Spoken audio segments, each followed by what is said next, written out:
Now, we understand that Dr. Essien Ukorobi is a GP registrar at Worcester Royal Hospital, England. He joins us via Skype. Good to see you, Essien. We understand that health experts in the UK have told politicians that the SARS-CoV-2 virus will be with us for decades. Have things become better on the front line?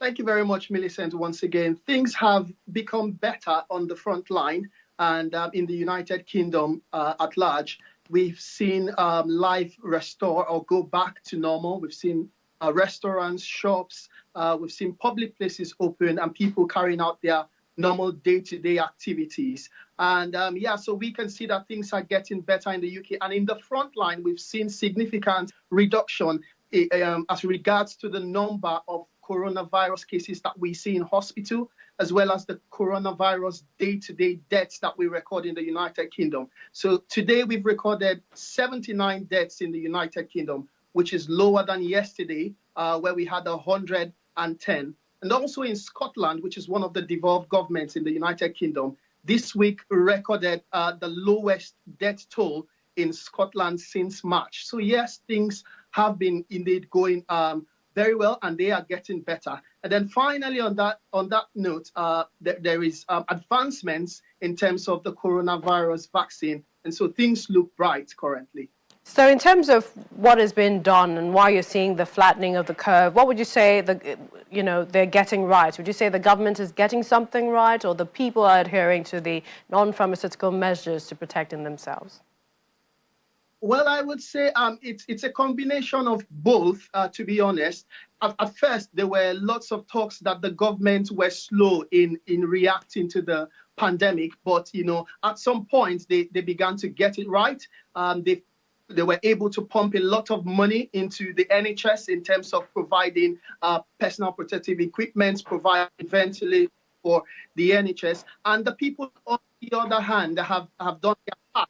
And they stayed at home when they were told to stay at home. And of course, they are out on the streets now that things look a little bit, better. So I would say it is a part of the government, and they've done their part by providing and boosting the health sector. And the people have also done their parts by adhering to government instructions. So much excitement about the prospects for the Oxford vaccines. Already we hear countries are ordering even before the third trial is concluded. Right. So the University of Oxford have just announced a major breakthrough in terms of their clinical trials for the coronavirus vaccine. And it's shown that this vaccine is able to initiate immune response that can neutralize the coronavirus. And that's a major step, in the fight against this pandemic.